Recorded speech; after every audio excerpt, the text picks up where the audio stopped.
I would just like you to introduce yourself. So, can you tell us a little bit about yourself and where you're from and where you're living and what you're working with for helping women in perimenopause? Absolutely. First of all, it's such an honor to be here. My name is Franziska. I am originally from Germany, living in India, and I am a psychologist, clinical psychologist, but also a spiritual counselor working with emotional eating. And I've been doing this for 12 years. I'm extremely passionate about this topic, and I just recently launched the platform emotionalhunger.com because I do believe that a lot of people eat emotionally without actually knowing that they are eating emotionally. And it's just amazing to, first of all, help raise the awareness around this topic, especially in perimenopause, when we are going through so many changes.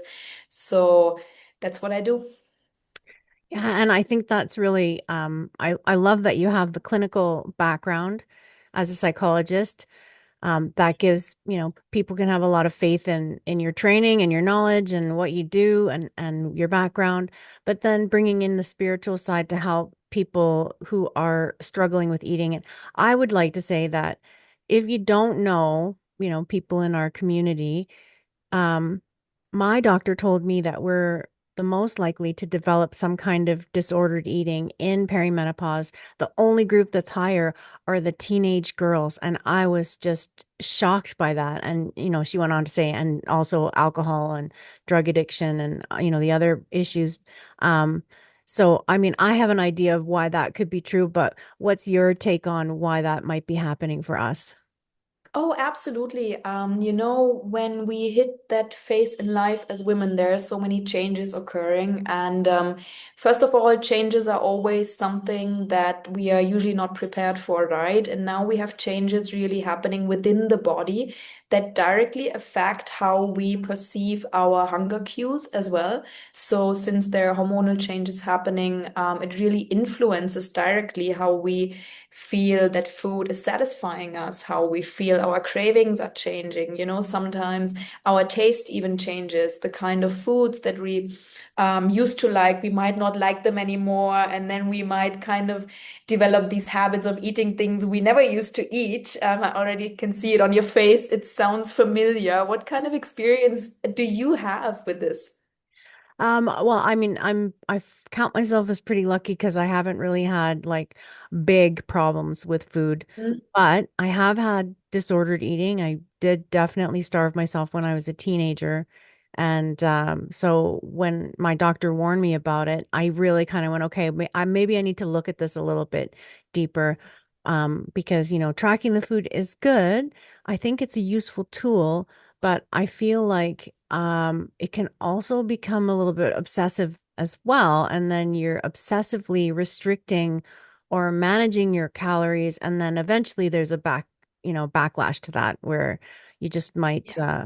overeat way too much of the things that you like. I definitely noticed without even being really aware of it that I was more drawn to sugar probably than ever before. My caffeine intake went up without me even like noticing it until I was trying to manage my symptoms and these things came up, right? Like eating the sugar and the caffeine and alcohol and those kind of like what, when, where, why you're eating Yeah. sort of questions came into play. And so now I feel like I'm mindful about what I'm eating, but I'm not necessarily tracking it unless it's something that I just genuinely I don't remember what the macros were. I'm not quite sure how much Yeah. calories this is. Then I'll put it in so I have an idea of what it is. But I think I've been very lucky in a lot of ways, right? I'm not too worried about the changes going through menopause as much as I don't want to turn into Mrs. Claus, right? Because that's the little joke. One day you're this, happy-go-lucky middle-aged woman, and the next day you're Mrs. Claus. And how did that happen? Um, but it's been something that I hear a lot about from the women in the group that Yeah. the eating, when they first look into the symptoms and then it comes up like, have you looked at your sugar and your caffeine and your alcohol consumption? And then there's this total sadness, right? This sense of huge loss because now I can't even just eat the cake and not be concerned about it. That's what I mean about having to come into the balance of, yes, you can have some cake, you know. It's just how you go about that is going to make a big difference. So I think there's a lot of, I mean, we talked about this when we first met, like the grief of the body changing and how food is affecting you being now the kind of thing where, you know, Mary Claire Haver, I don't know if you like her, she's one of my favorite American docs. She says, if I have a glass of wine with dinner or I go out with my friends and I eat late and I have some alcohol, I just know I'm not going to sleep. And I just tolerate that as a consequence of having that alcohol. And that can be really sad. That's a huge adjustment for women if they've been like self-soothing with Yeah. food and now you can't do that. Yeah, absolutely. Yeah, absolutely. I mean, what I find really important is to first of all probably clarify what does it actually mean to eat emotionally, right? Because we sometimes hear the word eating disorders. Is emotional eating an eating disorder? And the way I like to describe it is we have eating disorders at the core of it, and then we have a broad spectrum of patterns around food, which I consider to be emotional eating. If the reasons behind our eating habits and patterns is not based on any physical need. So we eat, but it's not because the body needs it. There's something else. And we're going to talk about it today as well. So emotional eating is everything. It's going into the kitchen every evening and stuffing yourself with chocolate because you have no idea what to do with yourself at that point, right? But it can be also anorexia, bulimia, and binge eating. So we have a big, broad spectrum. And most people that I meet, they have an idea that they might be eating emotionally, but they are actually not 100% sure sometimes. So, emotional eating for some people starts in the morning, you know, the way you eat your breakfast. Are you eating really fast? Are you eating a lot because you feel like you have to prepare for the day?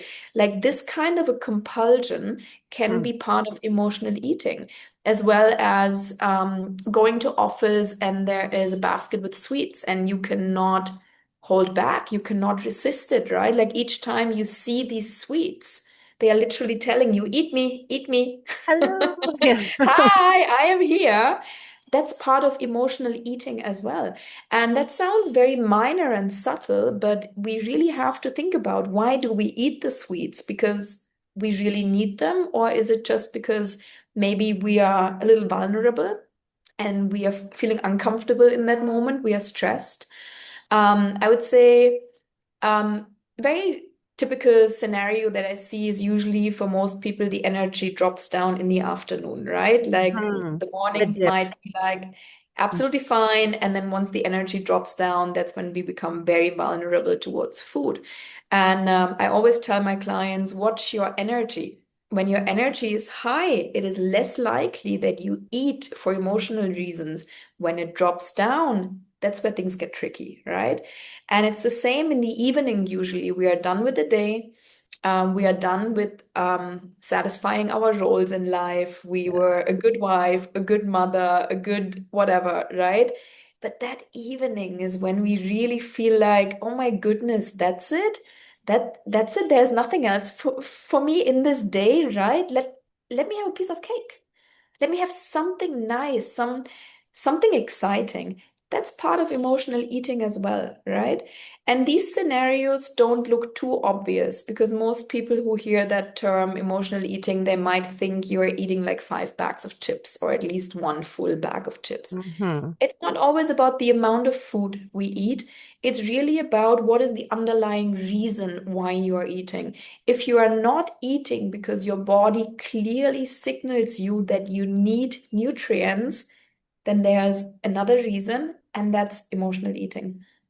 Yeah, I hear you on all that. And I would just say, you know, I mean, if you go and you have a piece of cake after dinner at the end of the day, that's not a big deal. It's only a big deal if you do it again the next day and the next day and the next day. You know what I mean? And this, it's the Yeah. compounded effects of what I'm hearing is this idea that, you know, when you're even just bored, maybe we're eating, you know, like the house is quiet, so maybe we're eating, or We don't, we need to soothe something. I get that a lot with the cues getting mixed up. And one of the things that I heard was, try having some water because you might actually be thirsty, but your mind Yeah. is telling you to eat. And that was helpful. Another thing I wanted to ask you was my husband yesterday said there's been a little bit of research into maybe our body's telling us to eat because we just haven't had enough protein today. Mhm. So really the Yeah. body's trying to get that nutrient, whatever it is, right? Maybe you're low on magnesium, or maybe you're low with the protein, or maybe you're low, and so your body's saying eat something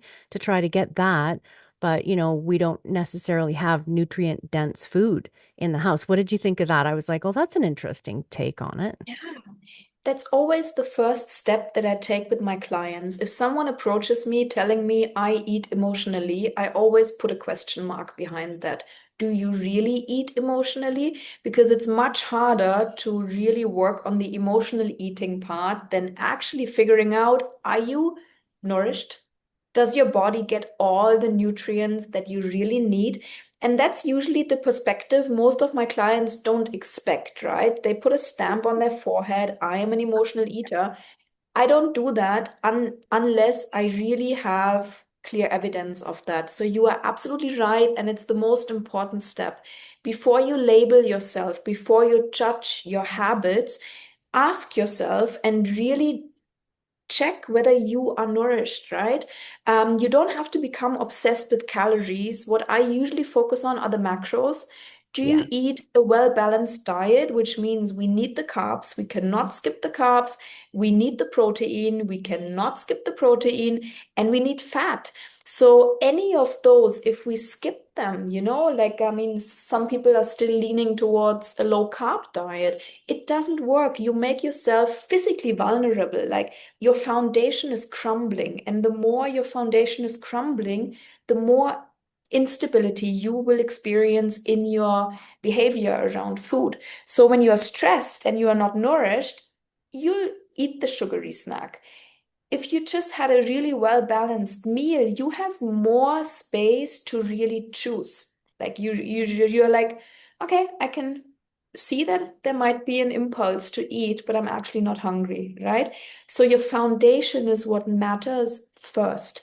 If you think you are an emotional eater, check whether you are nourished. Such a good point, super important. And a lot of people really underestimate that you might have to focus on the protein because people think they actually eat enough. Usually they don't eat enough. They might think, but I have an egg for breakfast. One egg doesn't even have 10 gram of protein. That's it's almost peanuts, right? You Yeah. really need to add protein to most of your meals, and most people have to substitute with a scoop of whey protein or plant-based protein. So your husband is right. Yeah, I hear that. And I was one of those people when it was first kind of like join the gym and start looking into fitness. I was 45. That's when my symptoms of perimenopause became a little bit, I would say, less ignorable, like with the anxiety and the stress being so high. And then, I never really learned too much about that fitness aspect and the diet stuff. So I started tracking my meals out of that sense of like, okay, so what am I doing? Because I don't know. Yeah. And I was shocked. I was nowhere near the amount of protein that is recommended. And I use my Fitness Pal app. I just use the free one. And even that is quite a bit lower than the recommended protein doses. But, I mean, I do personal training with a bodybuilder, and we talked about protein. And of course, he has his recommendations, but he said, really, if you're trying to build muscle and protect your bones, so the protein is important, but it's more important that you're getting those balanced meals and that you're putting, the healthy carb options, right? Like, so maybe white bread gets substituted for a brown bread or something that's a little bit more natural, or ancient grains or those kind of things. And I really found it did make a big difference to be paying attention. One of my doctors said it's pretty simple. Just whenever you're going to eat something, ask yourself, well, where's my protein? Right. And Yeah. the answer is there's really not very much at all. That's the time to have the scoop of what I like, Vega. They have a good vegan protein. My husband's a vegetarian, so it's nice to have something that we can both use. My goal with the whole thing isn't really to, like I said to him, he's a bodybuilder, like a big, Arnold Schwarzenegger poster on the wall kind of guy. And yeah, so I was like, that's not really what I want to do. And he was like, well, we're gonna think for you, it's more like mobility, keeping everything moving and sculpting. But I really appreciated that, the whole protein. Basically, what I'm saying is, don't think so much about trying to hit like a goal of like, I need to have 150 grams of protein every day, because that might be really unattainable for you reasonably as far as what you can actually manage to do. I think we always want like something super simple. Like, give me a simple rule. And that's why I think that's why the carbs were like, okay, well, carbs are bad because we want something simple. And, a lot of our habits are really ingrained and it's not simple, especially when it's coming from the emotional side of things. So here's some of the emotions that I see with the women. They're frustrated, they're in a grief response, they're overwhelmed easily, they're anxious, they're not sleeping very well, they're having trouble communicating about what they need because now instead of, having the chance, the balanced mind to think about what they want, it comes out like blah, you make dinner Yeah. because I'm not going to. And then they're like, oh my God, who said that? That's not like me. So we're having a bit of an identity shift. And we might be angry about that. There's a lot of us, and me included, experienced rage really for the first time in my life during perimenopause and not really knowing what the heck to do with that. So I started taking rage walks. You just like walk as fast as Yeah. you can, mumble to yourself, make a phone call. So what kind of emotions do you see kind of driving that urge to eat? Mm. Interestingly, all kind of emotions. I mean, it's a little bit more specific during perimenopause, but usually you can say the entire spectrum of emotions drives emotional eating.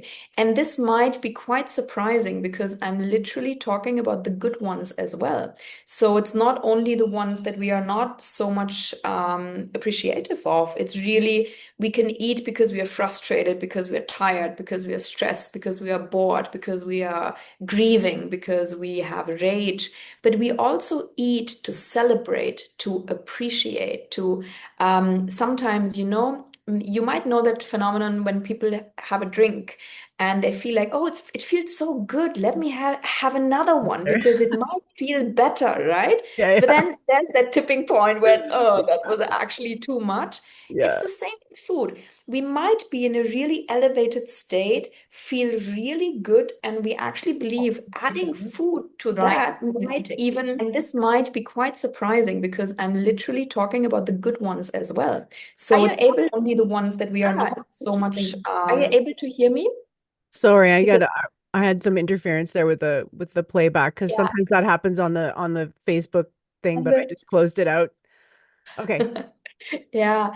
So the entire spectrum can drive it. In perimenopause, we have a lot of things happening. The emotions are just one, let's say, one level where things are happening.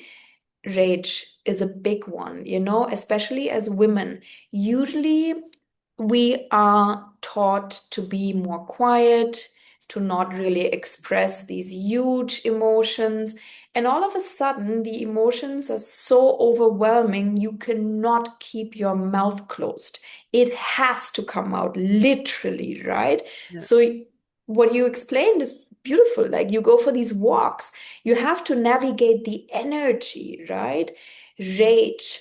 A big one is grief. Most people around that age realize that life usually does not turn out the way we thought life would turn out. There are some aspects of life that might have turned out beautifully, Yeah. but I have never met a human being that can say, I came to this planet, that was my intention. I'm 100% on track, right? So usually that's the phase where we start grieving versions of ourselves, dreams that we had. You know, we are kind of forced to really reflect on what's behind us and what's ahead. So we are almost talking right now about the more spiritual questions as well. What's the purpose of this, right? Depending on whether a woman has entered into motherhood early in life, that role might change, right? At that point, the children might be already out of the house. So maybe perimenopause happens when there's a big transition happening in the family dynamic as well. So we have to redefine who we are. So literally, most women really underestimate that there are multiple aspects happening at the same time, right? Earlier, maybe it would be okay to eat a cake every night to just deal with everyday life because that's the only thing that is happening, right? But now life, and I want to look at this from a positive angle because it's absolutely an opportunity. Now life is pushing your buttons to the max. It's pushing your buttons to the max.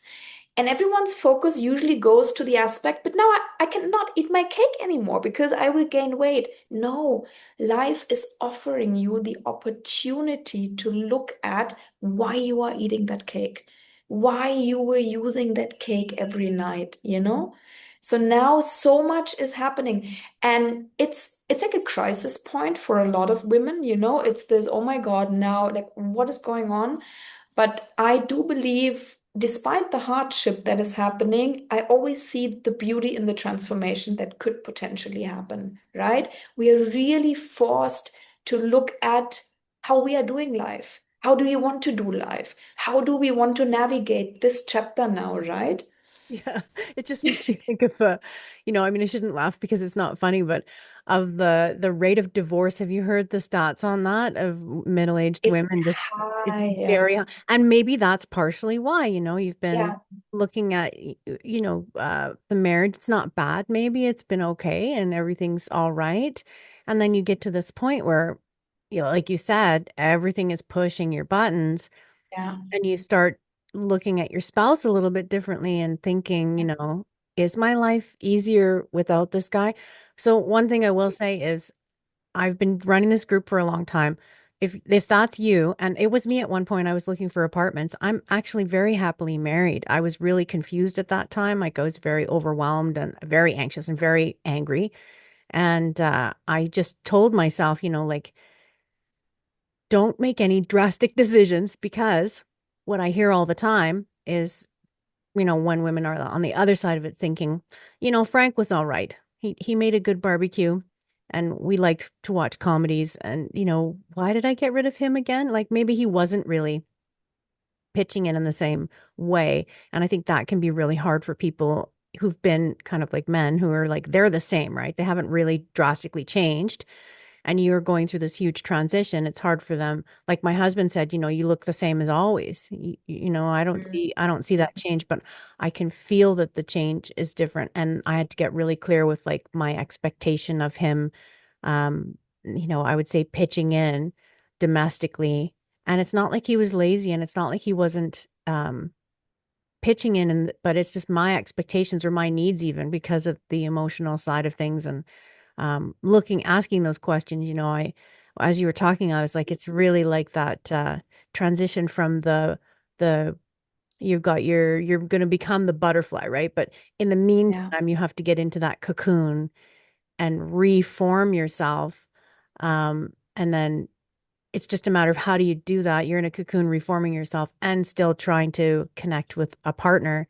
It is really hard to do that. It's worth it though, I think, because, here I am on the other side of it. I think I'm on the other side of it, actually probably happier than I've ever been because I accept myself really how I am now, which means I'm better able to accept him and his, he's got limitations as far as, he doesn't really look around and go, well, what might make her a little bit happier, her day a little bit easier, the way that I do with him. So I have to like Mhm. just come out and tell him, I'm not making dinner today.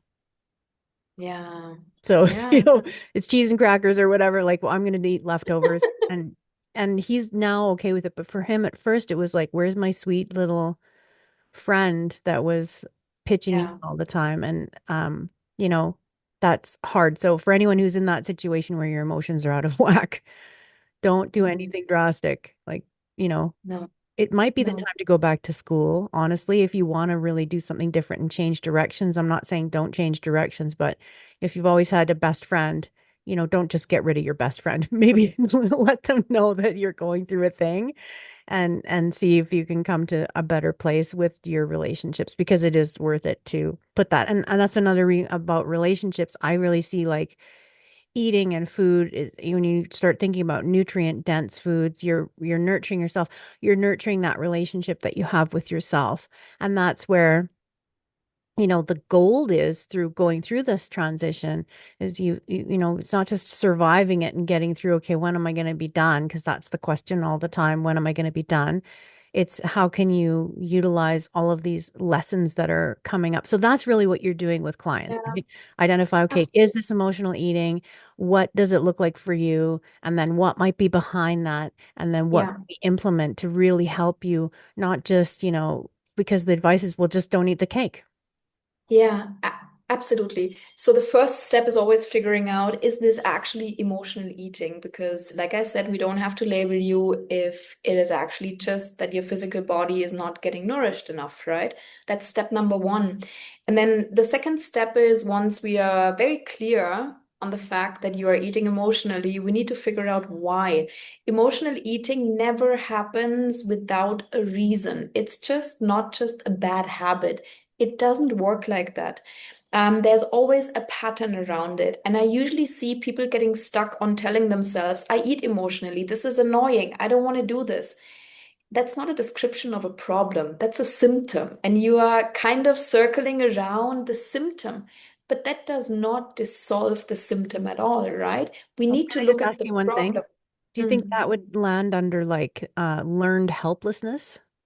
Kind of, yeah. Yeah. Yeah, absolutely. And people spend years, telling themselves the same story every night. I'm eating a bag of chips. It really annoys me. Tomorrow I'm going to be more disciplined. That's another one. Emotional eating has absolutely nothing to do with not being disciplined. Discipline, you Oh, have to throw that word out. yes. Thank you. Thank you It's not so much. about discipline. It's not about tomorrow everything will be different. No, we have to look at why we are eating the way we are eating. Usually there's a pattern. It's either a specific time of day, could be in the afternoon, could be a pattern around where your energy dips, a specific emotion that comes up. Sometimes we eat emotionally in specific circumstances that are connected to very specific people. Sometimes that's another classic. Sometimes people go out with friends and they've been friends for decades. And actually, over the course of time, you have changed and you're not exactly sure if these are still your people, but you don't want to be rude. So you're still catching up with that friend, right? But you feel like even 3 days prior to meeting that friend, you feel it in your gut. Oh, Mm, it's in my calendar. Like, I have to do this, right? And once you get through that meeting, you might feel like, yeah, that was actually not too bad, but you come home and eat. mm. That's another one, right? So, this would be an example for how emotional eating is linked to a specific person, because that person is actually mirroring back what? That we don't belong together anymore, that we feel actually kind of lonely in their presence, right? So, it's really about understanding why we eat the way we eat. That's the first step we have to take, because if we don't understand it, we cannot be aware of what is going on. Then emotional eating constantly stays a blur. I eat, I eat too but much, I know that, but yeah. yeah, that's it. I just And I wanted to yeah, ask you one thing too. What I see is uh women where it's like, well, this is the only thing I have. This is the only thing I do that's for me. I do everything for the kid and to the husband and to the or the partner and the job and the obligations and obligations. And so you want to take away my whatever the treat is that they have at the end of the day, right? It's like that's their one reward. And, yeah, you know, that can be destructive when it's day in and day out, right? And yeah, what that is telling you maybe is that you do need to have some yeah, balance with that. I see women living in relationships, but they're acting like a single mom.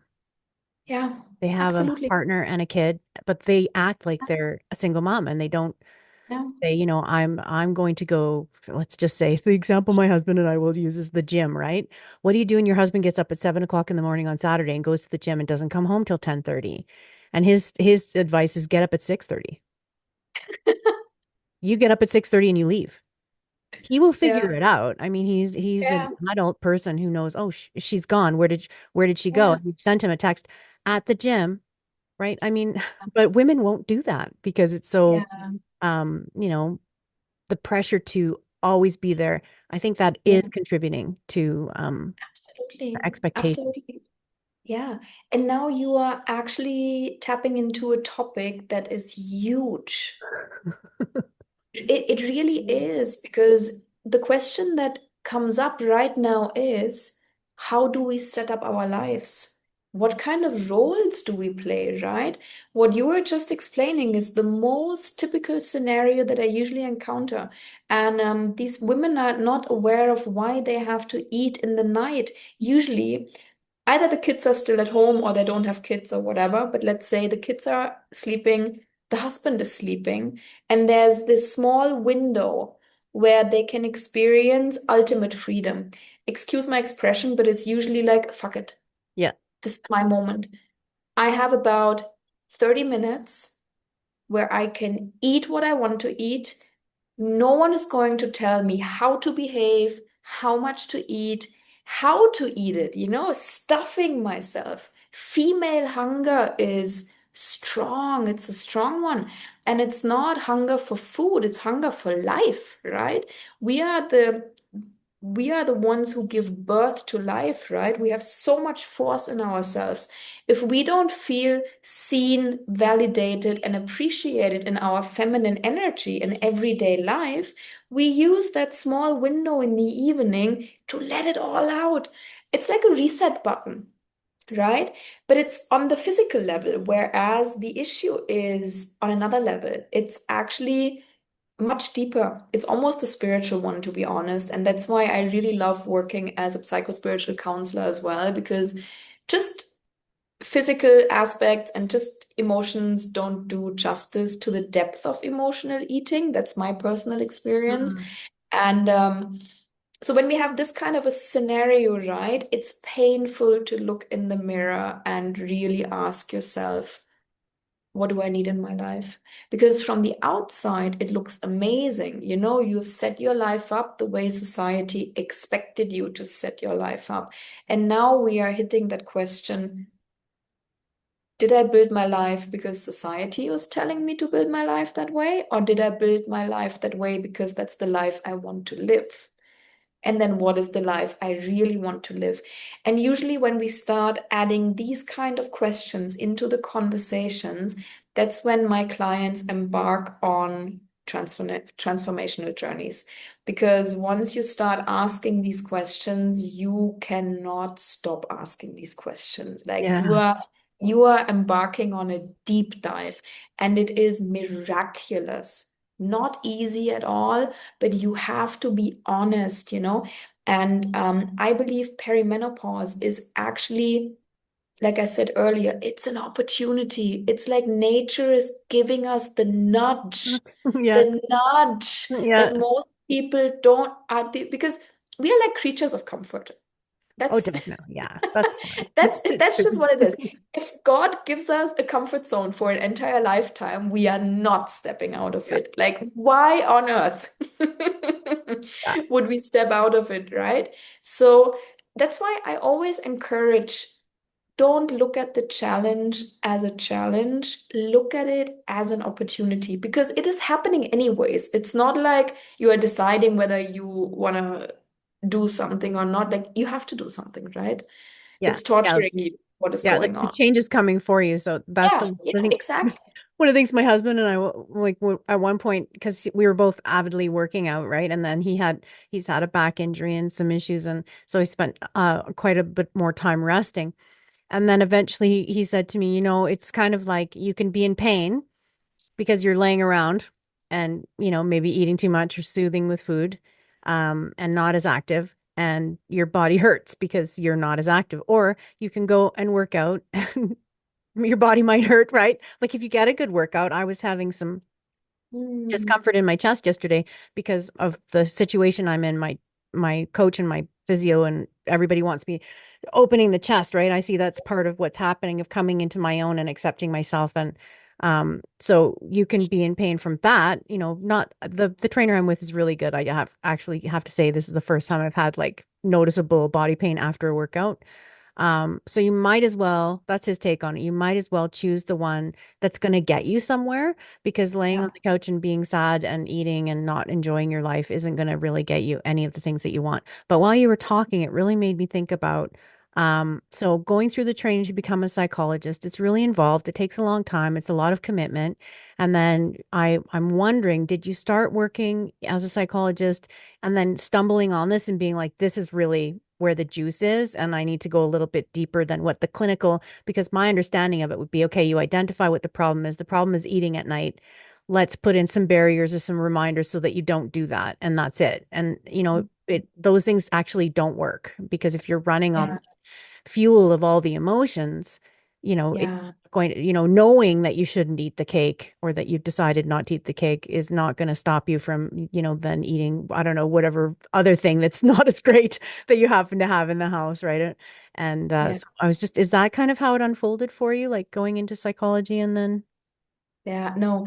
I was suffering from eating disorders. At the age of 11, I developed anorexia and then a huge chunk, more than 10 years of bulimia and then binge eating. So I think the reason why I'm so passionate about it is because I understand the suffering behind it.